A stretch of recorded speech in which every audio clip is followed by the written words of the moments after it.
తెలంగాణలో కొత్త ప్రభుత్వం అధికారంలోకి రాగానే రేవంత్ రెడ్డి సర్కార్ అధికారంలోకి రాగానే స్టార్ట్ చేసింది మహిళలకి ఉచిత బస్సు సదుపాయం. చాలా మంచి ఆలోచన చేసుకొచ్చారు. అప్పటి నుంచి అమలవుతోంది.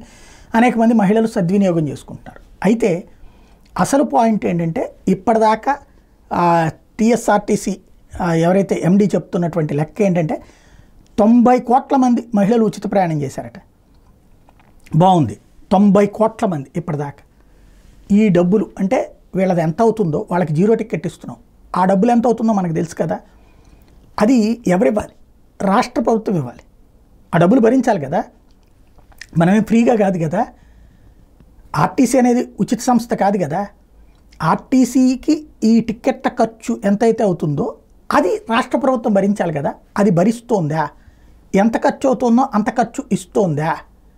ఇవ్వకపోతే ఎట్లాగా? ఇస్తుంటే హ్యాపీ.